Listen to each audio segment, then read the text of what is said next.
إذا زلزلت الأرض زلزالها وأخرجت الأرض أثقالها সালামুন আলাইকুম। কেমন আছেন সবাই? আশা করি সবাই ভালো আছেন, আলহামদুলিল্লাহ। আজকে আমি আপনাদের যে বিদ্যাটি শিক্ষা দেব এটা হচ্ছে আপনারা কিভাবে অতি সহজেই ঘরে বসে নিজের প্রিয় মানুষকে, নিজের ভালোবাসার মানুষকে বাধ্য করতে পারেন, বশীকরণ করতে পারেন, তার অন্তরে আপনার ভালোবাসা সৃষ্টি করতে পারেন। আজকের এই বশীকরণ এতটাই সহজ, আপনারা সকলেই করতে পারবেন এবং এটি অনেক আশ্চর্য রকমের কাজ করে, যা আপনারা করলেই বুঝতে পারবেন। আমি আপনাদের যে বিদ্যাগুলো দিচ্ছি আশা করি যদি আপনারা কেউ করেন অবশ্যই ফল পাবেন, যদি আমার বলা সঠিক নিয়মে আপনারা করতে পারেন। আর যারা সঠিক নিয়মে করতে পারবেন না তাদের কাজ তো হবে না, সেটা আর বলা লাগে না।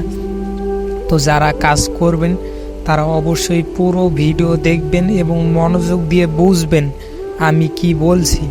তো বোঝার পরে আপনারা সুন্দরভাবে আমার বলা নিয়মে প্রয়োগ করবেন এবং মনে প্রাণে বিশ্বাস করবেন, দেখবেন আপনারা অবশ্যই ফল পাবেন। আমি আপনাদের কোনো বানিয়ে বানিয়ে কিছু দেই না বা ভুয়া কিছু দেই না।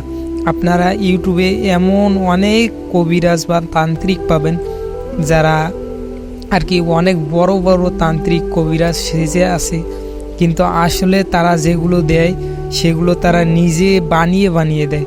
আপনারা মন্ত্রগুলো বা তারা যে নকশাগুলো দেয় সেগুলো নিয়ে যদি একটু গবেষণা করেন বা একটু ভালো মতো ভেবে দেখবেন যে একটা কথাই প্রায় প্রতিটা মন্ত্রেই থাকে, আবার মানে প্রায় সবগুলোই মিলে যায়।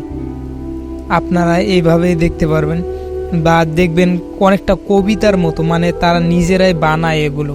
তো আপনারা এগুলো ভালো মতো খেয়াল করলেই বুঝতে পারবেন। আর আমারগুলো খেয়াল করবেন আমি আপনাদের কিছু বানিয়ে বানিয়ে দেই কিনা। যদি আপনাদের কাছে মনে হয় আমি আপনাদের কিছু বানিয়ে বানিয়ে দেই তো আপনারা অবশ্যই আমাকে বলবেন। আমি অবশ্যই, যদি আমি বানিয়ে নিজে বানিয়ে থাকি অবশ্যই আমি সেটা স্বীকার করব। আর যদি আমি নিজে বানিয়ে না থাকি তাহলে অবশ্যই আমি এটা প্রমাণ দেব যে সেটা অরিজিনাল। তো যাক, আর বেশি কথা বলবো না, এখন বলি আপনারা কিভাবে কাজটি করবেন। কাজটি আপনারা কাদের উপর করতে পারেন? কাজটি আপনারা যাদেরকে ভালোবাসেন শুধুমাত্র তাদেরকেই করতে পারবেন। আপনি এখন ছেলে হন মেয়ে হন সেটা কোনো ব্যাপার না। আর এই বশীকরণটা করতে কোনো নাম ঠিকানা আপনার কোনো কিছুই ছবি টবি কিছুই প্রয়োজন হয় না। শুধু সে আপনার মানে পরিচিত হলেও হবে, আর সে যাতে আপনার পাশাপাশি থাকে, মানে তার সাথে যাতে আপনার দেখা সাক্ষাৎ হয় এরকম হলেই হবে। যদি তার সাথে পূর্বে আপনার কোনো সম্পর্ক ছিল সেটা ভেঙে গেছে সেই ক্ষেত্রে আরও সুন্দর কাজ হয়।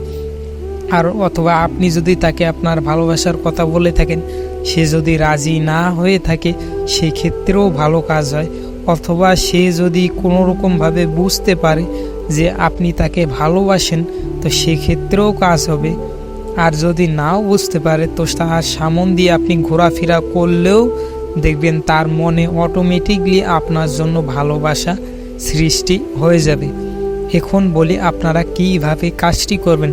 কাজটি করার জন্য আপনাকে কয়েকটি জিনিস লাগবে। তার মধ্যে একটি হচ্ছে আপনাকে একটি প্রদীপ লাগবে, মাটির প্রদীপ লাগবে এবং আপনাকে কিছু তুলা লাগবে। এখন আপনি শিমুলের তুলা নিতে পারেন বা সাদা আকন্দের তুলা নিতে পারলে আরও ভালো হয়।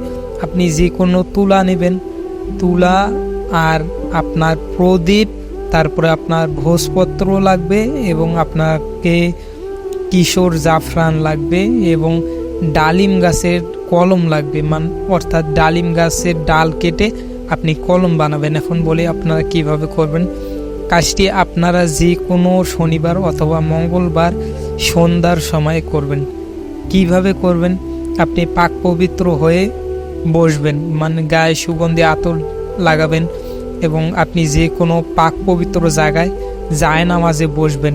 কোন দিকে মুখ করে বসবেন, যাকে বশ করবেন বা যার উপরে এই ক্রিয়াটি করবেন তার বাড়ির দিকে মুখ করে বসবেন।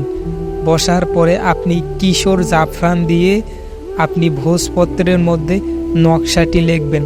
লেখার সময় কোনো নাম ঠিকানা কিছু দেওয়া লাগবে না, কিন্তু আপনি লেখার সময় আপনি যাকে বাধ্য করবেন তার কথা মনে মনে ভাববেন। তার নামটা জানা থাকলে ভালো, অবশ্যই তো জানা আছে, যাকে ভালোবাসেন তার নাম জানেন না? অবশ্যই জানেন। তো তার নামটা মনে মনে বলবেন এবং তার কথা ভাববেন, অন্য কিছু ভাববেন না। তো তার কথা ভাবতে ভাবতে আপনি ডালিম গাছের ডাল দিয়ে ভোজপত্রে নকশাটি লিখবেন। অবশ্যই কিশোর জাফরানের কালি অথবা আপনাকে চন্দন কাঠের কালি দিয়েও লিখতে পারেন। তো আপনি কিশোর জাফরান দিয়ে লিখবেন, আমি বলি এটাই ভালো হয়। তো কিশোর জাফরান দিয়ে ডালিম গাছের ডাল দিয়ে আপনি ভোজপত্রের মধ্যে নকশাটি লিখবেন। লেখার পরে নকশাটি ভাঁজ করে একটি সলিতা বানাবেন। বানানোর পর আপনি ওই তুলা দিয়ে সলিতাটা পেঁচিয়ে দেবেন। দেওয়ার পরে আপনি প্রদীপটা জ্বালাবেন। কিভাবে জ্বালাবেন? প্রদীপটা জ্বালাতে আপনি চামিলির তেল ব্যবহার করতে পারেন, অথবা সব থেকে ভালো হয় আপনি ঘি ব্যবহার করবেন। ঘি ব্যবহার করে আপনি প্রদীপটা জ্বালাবেন। কি নকশাটা লিখবেন, লেখার পরে সেটা একটা পলিতা বানাবেন পেঁচিয়ে, তার উপরে আপনি সেই নকশাটার উপরে তুলা পেঁচিয়ে দেবেন। দেওয়ার পরে আপনি যে প্রদীপটা নিয়েছেন সেটার মধ্যে ঘি দিবেন। দেওয়ার পরে সেই নকশাটা সেই প্রদীপে জ্বালাবেন।